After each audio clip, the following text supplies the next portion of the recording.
नमस्कार दोस्तों, आप सभी का स्वागत है हमारे चैनल माई क्लासेस के अंदर।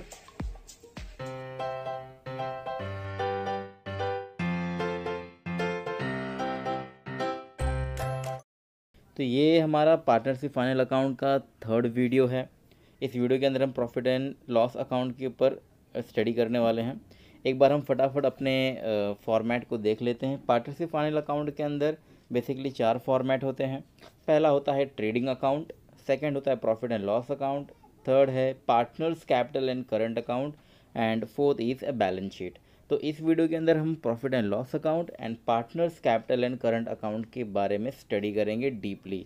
उसकी बेसिक नॉलेज क्या है वो अच्छे से हम देख लेंगे। एक एक कंटेन यानी उस फॉर्मेट के अंदर, टेबल के अंदर debit side and credit side क्या क्या आते हैं, एक एक अकाउंट के बारे में हम स्टडी कर लेंगे ताकि जब हम सम सॉल्व करें तो आपको कोई भी डाउट ना रहे। तो पहला आता है सैलरीज एंड वेजेस। सैलरीज यानी कि आप वर्ड समझ लेंगे कि ये हमें कब मिलता है। हम कहीं कंपनी में काम कर रहे हैं या कोई ऑफिस में काम कर रहे हैं और मंथ एंड पे हमें कुछ पैसे मिलते हैं उसके बदले, तो वो हमारा है सैलरी। तो ये एक तरह से इनडायरेक्ट एक्सपेंस है। प्रॉफिट एंड लॉस अकाउंट के अंदर हम डेबिट साइड में शो करते हैं। अब ये साथ में वेजेस वर्ड भी है, तो इसमें आप कंफ्यूज मत हो जाना कि ये ट्रेडिंग अकाउंट में भी जा सकता है। आपको पहला वर्ड देखना है सैलरीज़। तो सैलरीज एंड वेजेस या तो सैलरीज अकाउंट होगा तो आपको प्रॉफिट एंड लॉस अकाउंट में डेबिट साइड के अंदर शो करना है। सन्ड्री एक्सपेंस ये एक तरह का छोटा मोटा खर्चा आपके फर्म के रिलेटेड जो भी होते हैं एक्सपेंस, ये आप एक साथ आप सन्ड्री एक्सपेंस में शो कर सकते हैं profit and loss account debit side में। जी हाँ, it is an all general expenditure of the firm. जितने भी जर्नल छोटे मोटे खर्चे, जितने भी पिन या मतलब जो भी XYZ आपके रिफ्रेशमेंट या ये सब चीज़ें जो होते हैं वो आप यहाँ पे शो कर सकते हैं। फिर आता है बैड डेट्स एंड RDD।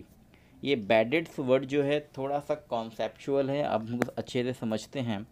समझ लो कि मिस्टर ए ने आपसे कुछ गुड्स खरीदे और उसने कहा कि मैं 1 महीने बाद आपको पेमेंट कर दूंगा। तो उसने उधारी में गुड्स खरीदे हैं। अब उसने 1 महीने बाद पेमेंट करने की बात की है। अब 1 महीने के बाद होता क्या है कि उसको बहुत बड़ा नुकसान हो जाता है, और अब वो नुकसान के होने के बाद वो कह रहा है कि अब मैं इसकी पेमेंट नहीं कर पाऊँगा, मैं इंसॉल्वेंट हो चुका हूँ, यानी मैं कंगाल हो चुका हूँ। तो हम उसको एक तरह से लीगल नोटिस या लीगल रिमाइंडर देते हैं कि आप कहीं ना कहीं से रिकवर करके हमारा पैसा लौटाइए। पर इन शॉर्ट फाइनली वो डिक्लेयर कर देता है कि मैं 1 रुपया भी नहीं दे सकता। तो यहाँ पे क्या हो जाता है कि हमारा टोटल लॉस हो चुका है। इसमें मुझे 1 रुपये की भी इनकम नहीं होने वाली है, बल्कि हमारा जो गुड्स का पैसा भी नहीं मिलने वाला है। तो उस लॉस को हम बैड डेट्स के रूप में बता सकते हैं।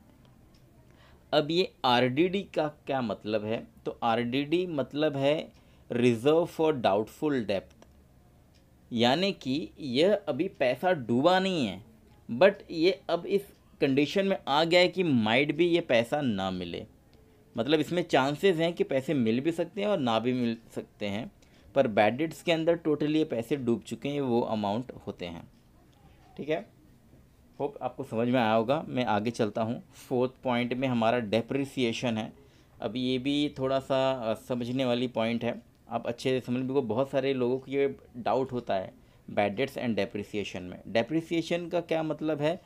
आपके एसेट्स की वैल्यू जो है वो डिक्रीज़ होते जाती है अकॉर्डिंग टू द टाइम। जितना टाइम ड्यूरेशन बढ़ते जाता है आपकी एसेट्स की वैल्यू जो वो डिक्रीज़ होते जाती है। एग्जांपल से समझते हैं हम। समझ लीजिए आपने एक मोबाइल ख़रीदा 10,000 रुपये में। अब आप उसको 1 साल बाद यूज़ करने के बाद आप उसको बेच रहे हैं। अब सामने वाला जो है वो आपको 10,000 तो नहीं देने वाला, राइट सी बात है, वो पैसे कम देगा। अब वो जितने पैसे कम देगा वो आपका क्या होगा? लॉस। पर इनडायरेक्टली आपने इसको यूज़ भी किया है तो हम इसको लॉस भी नहीं कह सकते, बट वो हमारा पैसा पूरा नहीं मिल रहा है, हमें लॉस है वो। तो वो जो लॉस होगा उसको हम एज अ डेप्रिसिएशन शो करेंगे। तो हमारे फर्म के अंदर, फैक्ट्री के अंदर मशीनरीज होते हैं, फर्नीचर्स होते हैं, तो ये क्या होते हैं, समय के साथ साथ उसकी वैल्यू डिक्रीज़ होते जाती है। तो वो डिक्रीज़ वाला जो वैल्यू है वो कहीं ना कहीं हम डेप्रिसिएशन अकाउंट में शो करते हैं।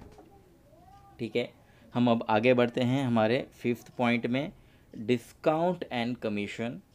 तो आप अपने जो गुड्स बेचेंगे अपने पार्टीज़ को, या जो भी आप सेलिंग करेंगे, तो उसमें आप जो अगर डिस्काउंट देते हैं तो वो जो नुकसान है डिस्काउंट वाला आपको प्रॉफिट एंड लॉस में शो करना होगा। या तो आप अपने एजेंट को कमीशन पे करेंगे तो वो भी एक तरह का नुकसान है, वो हमें एक्सपेंस है हमारा, एक तरह से नुकसान नहीं कहूँगा, वो हमारा खर्चा है, तो हमें प्रॉफिट एंड लॉस अकाउंट के अंदर शो करना होगा। फिर आता है अदर एक्सपेंसेस। तो अदर एक्सपेंस में जितने भी अदर खर्चे जैसे कि office rent, electricity bill, printing and stationery, rent rates, advertisement, entertainment, तो ये जितने भी खर्चे हैं हम उसको profit and loss debit side में शो करेंगे।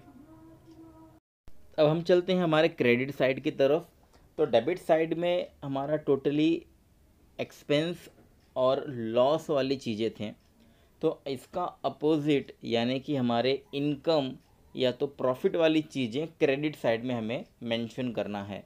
जैसे कि रेंट रिसीव्ड किया है हमने, कमीशन रिसीव्ड किया है, या हमारे जनरल इनकम है वो चीज़, या तो डिविडेंड रिसीव्ड किया है आपने, या तो आपने कोई ऐसा एसेट्स सेल किया है जिसके थ्रू आपको प्रॉफिट जनरेट हुआ है, तो वो चीज़ आपको क्रेडिट साइड में शो करना है। तो क्रेडिट साइड में बेसिकली बहुत कम आते हैं, बट ये सारे अकाउंट्स हैं जो क्रेडिट साइड में आपको आएंगे।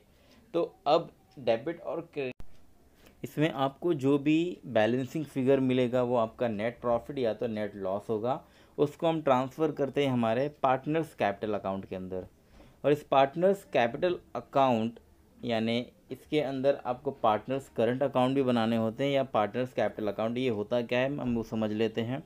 तो इस अकाउंट के अंदर, इस फॉर्मेट के अंदर आपको पार्टनर्स के रिलेटेड ट्रांजैक्शन रिकॉर्ड करने हैं, यानी पार्टनर्स ने क्या कैपिटल लाया, या क्या एक्स्ट्रा कैपिटल लाया, या क्या विड्रॉ किया पर्सनल यूज़, तो ये सारी चीज़ें आपको इस पार्टनर्स कैपिटल अकाउंट के अंदर शो करना है। ठीक है, तो ये जितने भी इसमें ज़्यादा, वैसे बेसिकली ज़्यादा तो रहते नहीं हैं, अगर जिसने पर्सनल यूज़ की ले लिया तो उसको पार्टनर्स इंटरेस्ट पे करना होता है तो वो हम यहाँ पे शो करेंगे, या तो विड्रॉ किया है, या तो पार्टनर्स को सैलरी मिली है, या पार्टनर्स को कमीशन हमने दिया है, तो ये सारी चीज़ें हम इस पार्टनर्स कैपिटल फॉर्मेट के अंदर रिकॉर्ड करते हैं। और इसके थ्रू हमें जो प्रॉफिट जनरेट होगा वो हम पार्टनर्स के प्रॉफिट शेयरिंग रेशियो के हिसाब से उसे हम ट्रांसफ़र करेंगे। ठीक है, तो ये जो अमाउंट होगा वो हम बैलेंस शीट के अंदर ट्रांसफ़र करते हैं। होप आपको ये कॉन्सेप्ट क्लियर हो। अगर आपको कोई भी डाउट होता है तो आप प्लीज़ कमेंट में बताइए कि आपके डाउट है, हम इसको सॉल्व करने की कोशिश करेंगे। और हमारा जो नेक्स्ट पार्ट वीडियो होगा वो बैलेंस शीट के ऊपर होगा, वो बहुत ही हम डीपली देखने वाले हैं, तो इस वीडियो को ना मिस करें। अगर आपने हमारे पहले वीडियो को नहीं देखा है तो इसके पहले 2 वीडियो और बन चुके हैं। पार्ट 1 में इंट्रोडक्शन पूरा दिया है partners capital account, partnership final account का, और सेकंड में आपको ट्रेडिंग अकाउंट के बारे में पूरी डीपली बेसिक नॉलेज मिल जाएगी। तो आई होप आपको अच्छे से समझ में आया होगा। Thank you for